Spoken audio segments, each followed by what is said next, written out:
Welcome to day 3 of our daily Bible devotions. We are still exploring the part of teleological arguments that examines the design of life. Yesterday, we talked about unicellular organisms, amoeba, and how even the unicellular organism contains so much information in their DNA. Just one cell contains so much information already. So, how much more in other living organisms? And that much information, we implied yesterday that it suggests design, it suggests intelligence. Why? Because natural forces have never been observed to create messages. Think about this. If you open, for example, a Scrabble game, you have, let's say, a pack of letters, you throw it away. What are the odds that you can create a sentence out of the letters there? Not just random words, but words that actually gives you a message. For example, take out the trash, go eat now, play this game. Simple phrases like that. But you can't just expect that natural forces do not create messages. Speaking of odds, take a look at this. I saw this from a movie I recently watched.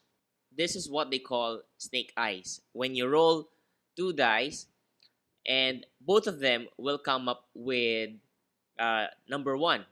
Okay. Now, speaking of odds, if we will calculate the probability, mathematical probability, that the one side of a die would come out once we roll it, the chance is actually 1 over 6, right? That's just one die. Now, if there's two of them, if we want snake eyes, like both of them will reveal uh, the side of for one at the same time in just one roll, the chances would be 1 over 36 because it would be multiplied. That's how you calculate probability. If it's just one die, it's 1 over 6. And then if there's two of them, you want both the number one side would appear in one roll would be 1 over 36. What if you roll it again? The two dice, you roll them again, and then both of them will show snake eyes again, the one side.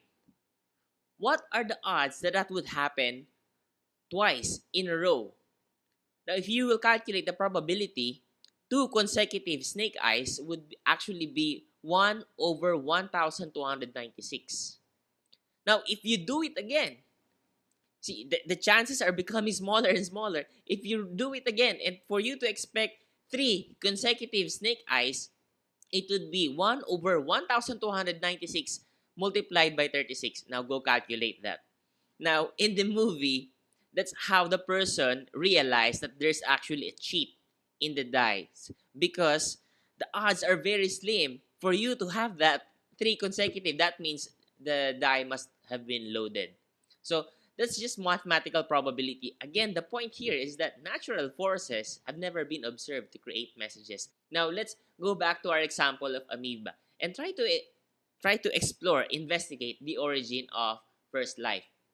The following fact is obvious but often overlooked. Listen, no human observed the origin of the first life, right? We're talking about creation, evolution. The emergence of the first life on Earth was a one-time, unrepeatable historical event. No matter how much we theorize, no one can actually bring back time. No one was present to see it, and neither evolutionists nor creationists were there. And we certainly can't travel back in time and directly observe whether the first life was A, created by some kind of intelligence, or B, arose by natural laws from non-living materials. Which is why what we have are theories, beliefs, because we cannot go back in time.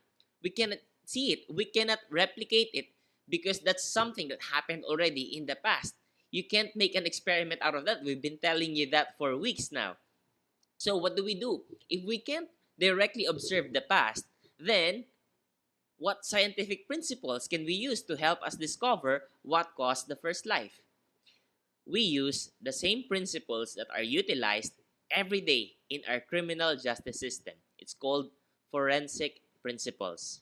In other words, the origin of life is a forensic question that requires us to piece together evidence, much like detectives piece together evidence from a murder. Now, the central principle in forensic science is what we call the principle of uniformity.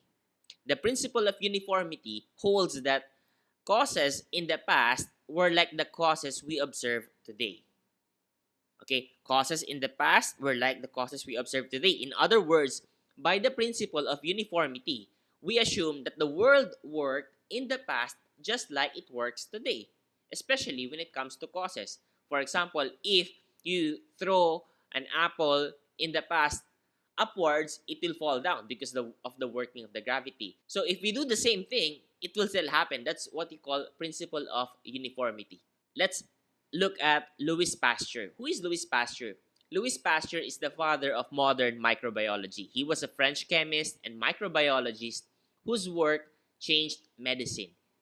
He proved that germs cause disease. He developed vaccines for anthrax and rabies, and he created the process of pasteurization, named after him. Now, if you see some milk, it says pasteurized. Well, that follows the method invented by Louis Pasteur. Now, he designed a procedure, an experiment, to test whether sterile nutrient broth could spontaneously generate microbial life. What he's trying to do is to make an experiment. Okay, if evolution suggests that life came out of non-intelligent materials, just because these chemicals, these elements are present, they combine to create life. Now, he tried to replicate that.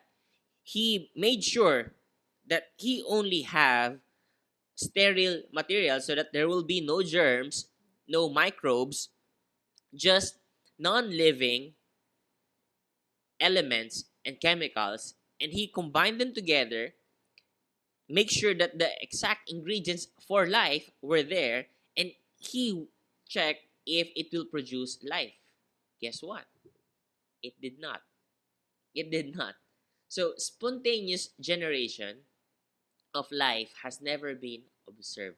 Ever since Pasteur sterilized his flask, one of the most fundamental observations in all of science has been that life arises only from similar existing life. Scientists have been unable to combine chemicals in a test tube and arrive at a DNA molecule, much less life.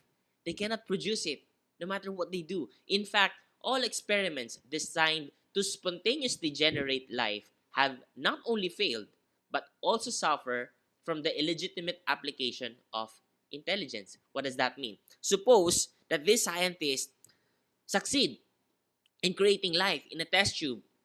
Let's say Louis Pasteur succeeded, some other scientists succeeded. Okay, wow, we are able to create life out of these elements. But they were controlling the experiment, right? So that means they're applying their intelligence to create life.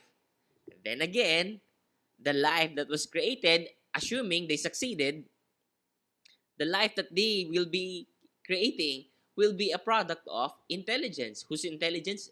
Their intelligence. Because life requires intelligence. Intelligence is necessary to create life. We must remember that intelligence is necessary to create